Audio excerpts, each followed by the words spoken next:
Conté, donc vous êtes directeur général de la Fédération des industries mécaniques, c'est bien ça? Tout à fait. Bonjour. Alors nous sommes en live avec vous sur le salon Global Industrie. Alors on est venu vous voir parce qu'on aimerait en cette rentrée 2021 faire un petit peu un point sur le marché industriel, sur la reprise de l'activité. Où on en est, parce qu'on sort quand même d'un grand marasme, on sort un peu du tunnel. Là c'est un événement, c'est le premier depuis très longtemps. Il y a eu beaucoup d'élus qui sont venus. Dites-nous un petit peu où on en est. Donnez-nous la température là.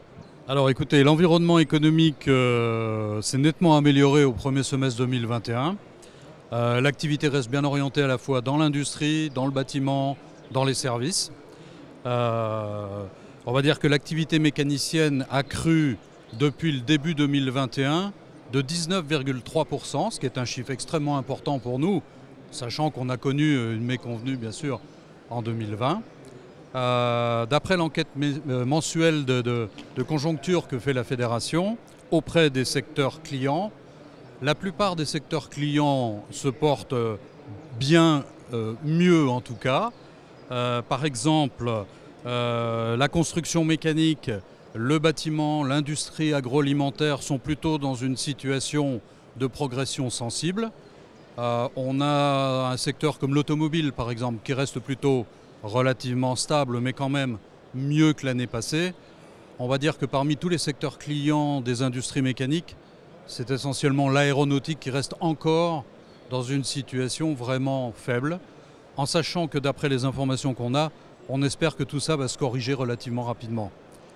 Du côté de l'exportation, parce que les industries mécaniques exportent pratiquement 40% de leur chiffre d'affaires, qui fait 120 milliards d'euros en 2020.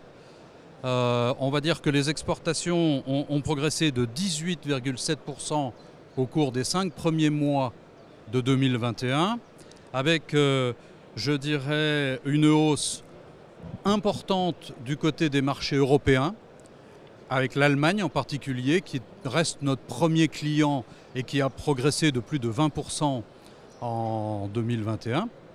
Et je dirais avec alors une progression moindre dans les autres zones géographiques que l'Europe, mais les États-Unis ont progressé de 12% et restent notre deuxième client à l'international. Voilà ce que je peux dire à l'instant T sur la conjoncture globalement des industries mécaniques. Donc comme je vous le disais, elle est globalement bonne. Les investissements productifs ont repris cette année, ce qui n'était pas le cas en 2020 et qui avait créé un gros trou dans notre activité. Et ces investissements productifs ont été vraiment soutenus, aidés par le plan France Relance. Et je dirais dans ce cadre, la FIM et le CETIM ont mis en place une plateforme qui s'appelle Boost French Fab et qui est destinée à ce que l'argent public du plan France Relance aille préférablement de manière la plus importante possible auprès d'entreprises françaises plutôt que de grands groupes étrangers. Et la plateforme donc met en relation des porteurs de projets d'investissement industriel et puis des offreurs de solutions, de manière à ce que ces offreurs de solutions français puissent proposer leurs solutions aux porteurs de projets. Et je dirais qu'à date, on a un peu plus de 200 offreurs de solutions français inscrits sur la plateforme. On a une centaine de porteurs de projets et on a à date là aussi 50 projets en finalisation. 10 sont déjà publiés et une quarantaine vont l'être très prochainement, ce qui donne une activité à Boost French Fab qui devrait normalement progresser dans les mois à venir, en sachant que il y a une particularité dans cette plateforme, c'est que le CETIM accompagne les porteurs de projets de manière à faire en sorte que le projet d'investissement soit le plus compréhensible possible pour les offreurs de solutions. Il y a donc un gros travail de préparation en fait, des projets et c'est quelque chose qui a bien avancé et qui devrait mûrir très prochainement. Très bien. Ce que je peux vous dire à ce stade.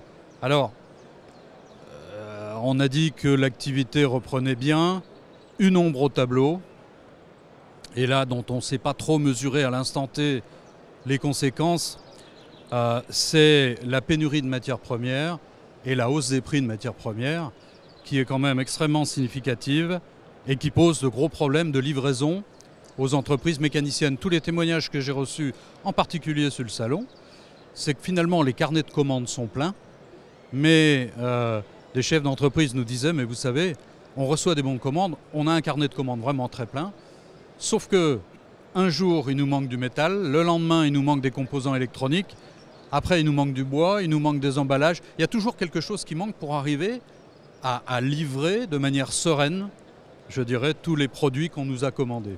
Alors justement, cette situation de pénurie des matières premières, ça continue où on en est aujourd'hui en septembre? Parce que effectivement les industriels se plaignent depuis des mois. Est-ce que c'est pire? Est-ce que c'est mieux? Non, ce n'est pas mieux apparemment d'après les informations qu'on a. Alors, il faut reprendre depuis le début. Je dirais qu'on revient un an en arrière. On est en septembre 2020 et effectivement il y a une reprise économique qui est forte et qui est forte dans l'ensemble des pays du monde. Or, pour ce qui nous concerne, les sidérurgistes et les producteurs de minerais de fer n'ont pas anticipé à la fois la rapidité et l'ampleur de la reprise, et donc on s'est trouvé avec une pénurie de métaux, d'acier, d'alliage, etc. Et donc cette pénurie a conduit à une forte tension sur les prix et même à des délais de livraison qui ont augmenté considérablement. Alors, on est maintenant pratiquement une année après. Je dirais que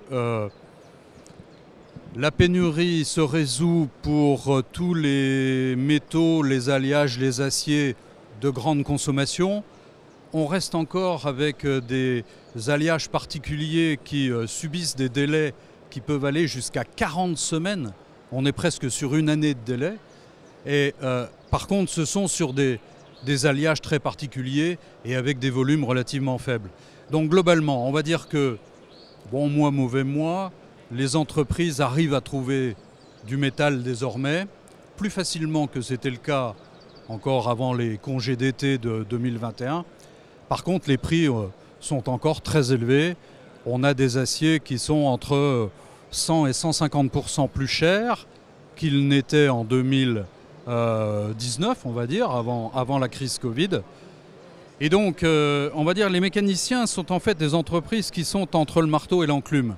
Parce que d'un côté, ce sont en général des PME, des petites entreprises, et elles n'ont pas la capacité de négociation avec les grands fournisseurs de métal, les sidérurgistes qu'on connaît tous.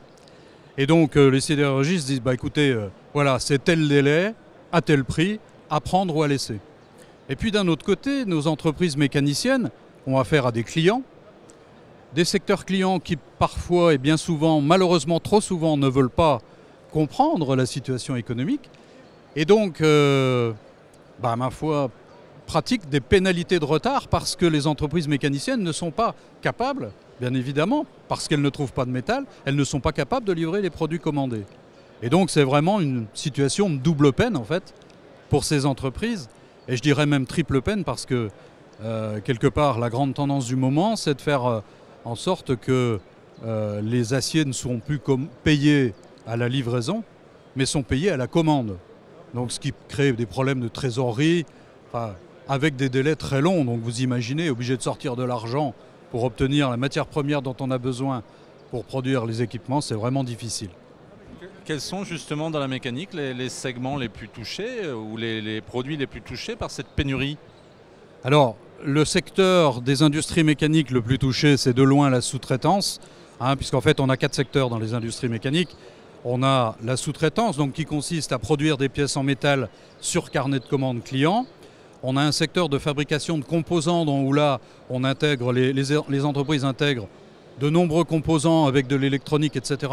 Et ces ensembles sont montés dans les produits clients, dans les avions, dans les voitures, etc. On a un troisième secteur.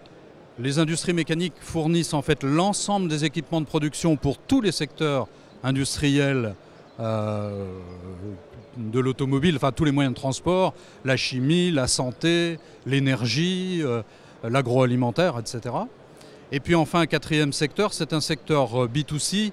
En fait, ça concerne les arts de la table, ça concerne l'outillage où en fait, effectivement, le client final, alors parfois à travers des réseaux de distribution bien sûr, mais le client final est plutôt le consommateur et n'est pas un industriel.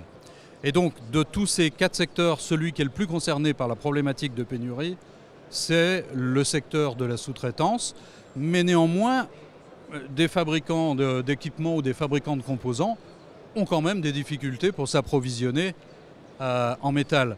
Je dirais qu'en général, la valeur ajoutée de ces entreprises-là est supérieure à celle des entreprises de la sous-traitance. Donc, ceux qui sont le plus à plaindre dans l'état actuel des choses, c'est vraiment la sous-traitance. D'accord. Alors, une dernière question peut-être sur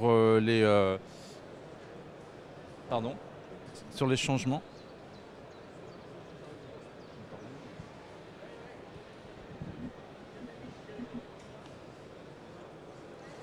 Alors, oui, on a refait le cadrage en cours de route.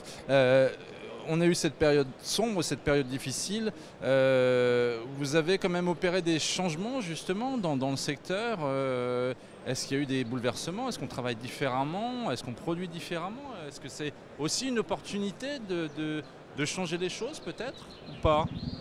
Alors, pour illustrer les propos que je vais tenir, je vais donner, je dirais, deux exemples de situations, de manières de réagir très différentes selon des pays.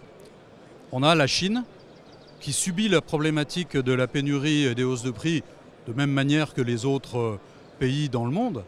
Mais la Chine, par exemple, a décidé, le gouvernement chinois, a annulé les taxes d'importation des déchets, des ferrailles, des déchets métalliques, qui sont en fait la matière première pour la filière qu'on appelle sidérurgie électrique. Et donc ils récupèrent les ferrailles partout dans le monde, ce qui permet à la filière sidérurgie électrique de la Chine de tourner et donc de produire des métaux. Et en même temps, le gouvernement chinois a augmenté les taxes d'exportation des métaux élaborés, des métaux finis. Donc on voit bien qu'il y a une politique qui consiste à favoriser, on va dire, les entreprises installées sur le territoire chinois. Et je vais comparer à ce qui se passe au niveau européen, je vais globaliser. On a travaillé, nous, FIM, avec, je dirais, le cabinet de Madame Pannier-Runacher sur des sujets des ferrailles. Les ferrailles métalliques sont parmi les déchets produits globalement ceux qui représentent le plus gros volume. Et donc il y a un règlement européen qui traite des déchets et en particulier des déchets métalliques. Et donc on a travaillé avec la puissance publique pour faire en sorte de réviser ce règlement et faire en sorte qu'il protège les ferrailles, qu'elles ne soient plus envoyées hors d'Europe, mais qu'elles restent pour alimenter la filière sidérurgique européenne. Et là, je dois dire qu'on a eu une bonne réaction de l'État qui a soutenu notre proposition. C'est une proposition qu'on avait faite avec nos collègues organisations professionnelles de la sidérurgie, A3M. Et donc, on peut dire que là, c'est une action positive. Le seul problème, c'est que le temps de réviser un règlement européen et que tout ça devienne effectif sur le marché, ça va prendre un peu de temps.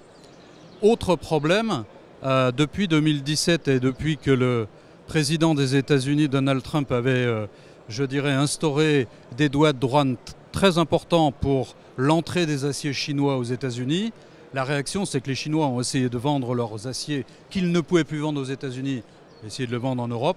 Et donc l'Europe a mis en place des quotas d'importation des aciers provenant hors Europe.